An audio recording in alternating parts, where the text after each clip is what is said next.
Shut up and sit down. Welcome to Current Events with Jon Senne. Facts and fun all in one.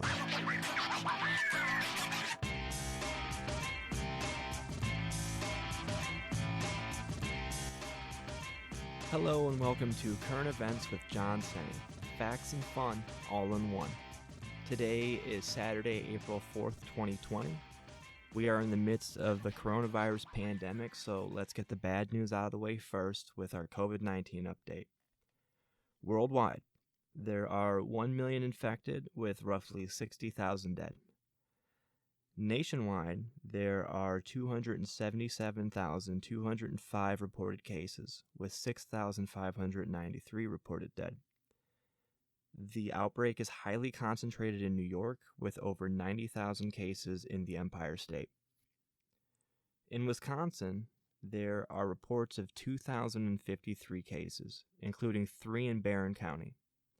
There are also reports of 58 dead throughout the state, though 0 reported dead in Barron County. Over half of Wisconsin cases, 1,058 to be exact, are in Milwaukee County.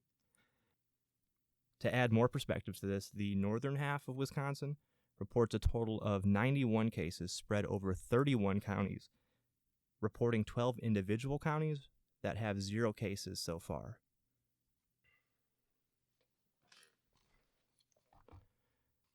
The state of Wisconsin is currently under safer-at-home orders until April 24th, 2020, meaning all non-essential travel is prohibited.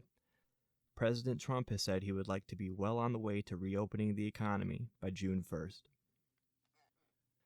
This is where there's room for opinion, and I believe that both perspectives are correct. And by both perspectives, I mean, what are the risks versus the rewards of having an open economy with this outbreak? I don't think that it's unfair to consider the economic impacts and the effect that has on the health and mental health of the individuals who are not able to participate as a result. Perhaps the shutdown's necessary. I can accept that if that's the case. But I do think it's fair to consider both sides. And I do ask the question, should we not be allowed to all decide our own fate?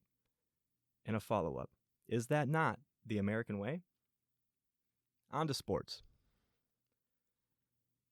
In notable news, the 2020 NBA Hall of Fame inductees have been announced, and we have a big 3. Kevin Garnett, Tim Duncan, and Kobe Bryant. Let me lay some stats at you to let you know the gravity of this Hall of Fame class.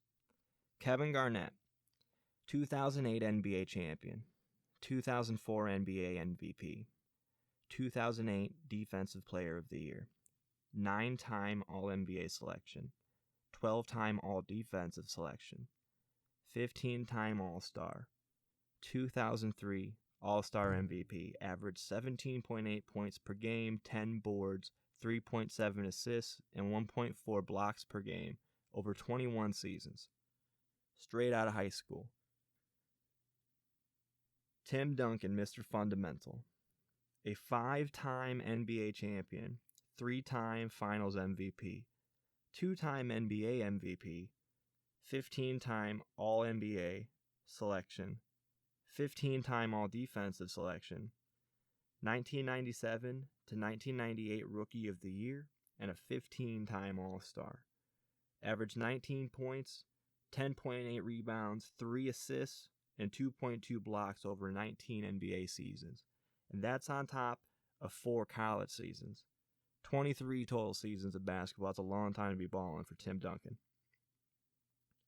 And then, of course, we have the great, the late Kobe Bean Bryant, a 5-time NBA champion himself, a 2-time Finals MVP, the 2008 NBA MVP, a 15-time All-NBA selection, a 12-time All-Defensive selection, an 18-time All-Star, a 4-time All-Star MVP, and number 4 on the NBA all-time scoring list, number 3 when he retired. Averaged 25 points per game, 5.2 rebounds, 4.7 assists, 1.4 steals over 20 NBA seasons. Altogether, these three have 11 NBA championships, 5 NBA Finals MVPs, 4 NBA regular season MVPs, 1 Defensive Player of the Year, 39 All-NBA team selections, 39 All-Defensive team selections, 48 All-Star appearances, 5 All-Star MVPs, and an Oscar. Rest in peace, Kobe. Is this the greatest Hall of Fame class ever? If not, name one better in the comments below. But I don't see a case for it. I looked over them. There's some good ones out there, but nothing like that. Let me lay a couple more stats at you. I want to have a little fun with this. I was looking at all the stats, and what I did was I averaged these 3 great players down to 1 great player. So what I mean is I took their average points per game, rebounds per game, assists per game for each of the individual metrics, let's say their career or the playoffs or the finals, and I averaged the 3 of them down to 1 and what that player would look like, just to have some fun with it. Now, I know Kobe's a very, very different player than Tim Duncan, and Tim Duncan's a very different player than Kevin Garnett. It's not really for any purpose other than fun, but here we go. So I'm going to go first, career averages.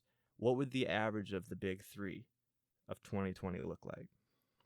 So over their career, here's what you get. Over 20 NBA seasons, you'd get 20.6 points per game, 8.7 rebounds, 3.8 assists, 1.1 steals, 1.7 blocks, and a .477 field goal percentage.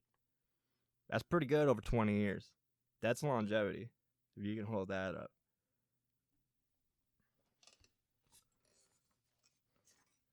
Next up, playoffs.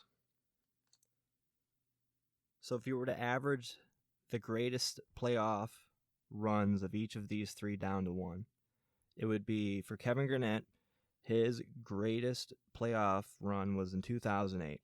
This is when they won the championship. Now, he's had better stat-based playoff runs, but it's all for nothing. All the stats mean nothing if you don't win the ring. There are many a great career tainted without a championship. Charles Barkley is the number one that comes to mind. So 2008 for Kevin Garnett. Tim Duncan, 2003.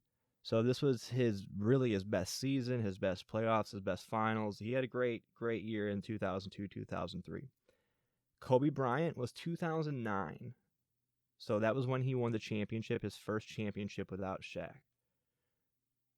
So if you average those 3 playoff runs down to one individual, here's what you get. You get 25.1 points per game, 10.4 rebounds, 4.7 assists, 1.2 steals, 1.8 blocks, and a .494 field goal percentage. That should get you to the finals. So next up on our list, we have the best season. So let's average the best season of each. So these are going to be their MVP seasons. Some of them have multiple to choose from. As I mentioned, Tim Duncan's best year overall in every category seems to be 2002-2003. Had a phenomenal year, ran through the playoffs with the Spurs, won a ring.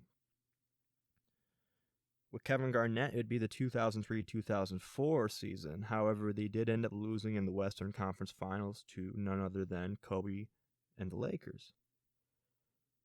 And then we have to look at Kobe himself, his best year. His best season would be 2007-2008. So this would be Kevin Garnett's revenge, where Kobe Bryant and his Lakers would lose to Kevin Garnett, Ray Allen, and Paul Pierce, Rajon Rondo, that Boston squad in the finals.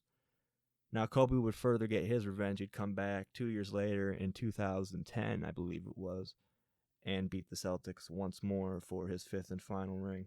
So if you average down these MVP all-time great seasons down to one player, here's what you get. 25.3 points per game, 11 rebounds, 4.8 assists, 1.3 steals, 1.8 blocks on a .490 field goal percentage. That's solid over 81, 82 games.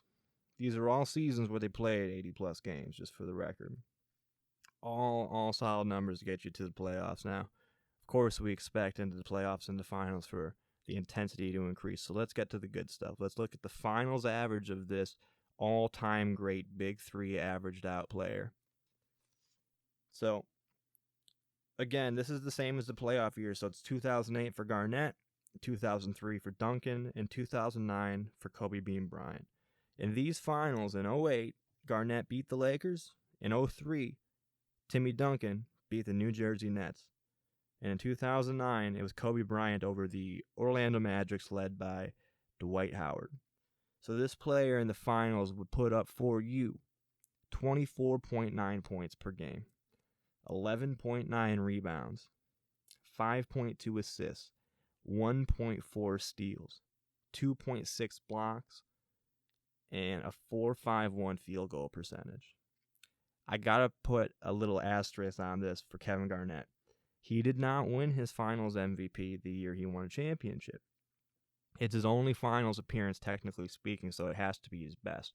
But Paul Pierce won that MVP, so his stats bring down the average just a bit. But his rebounds were high, so that's why that number's high. But yeah, you'd figure get a little more out of it. KG at his best, if he had been on that Boston squad, if he'd had that in 03, 04, Lord knows what he would have put up. But there is your average of the Big Three. So that being said, could you find a Hall of Fame class that you could take 3 players and get higher stats than this? Higher numbers in really any category? I mean, maybe assists if you had a couple of point guards in there, or maybe some steals. But man, if we're talking on impact and credentials, 11 rings, 48 All-Stars, is this the greatest Hall of Fame class ever? If not, tell me who's better. I want to know. On to politics. The Wisconsin Democratic primary to elect a Democratic representative is set for April 7th. Senator Bernie Sanders and former Vice President Joe Biden are the 2 remaining candidates to take on President Donald Trump in the general election this November 3rd.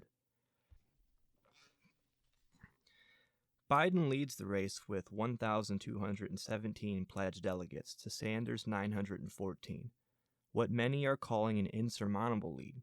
However, Bernie remains in the race.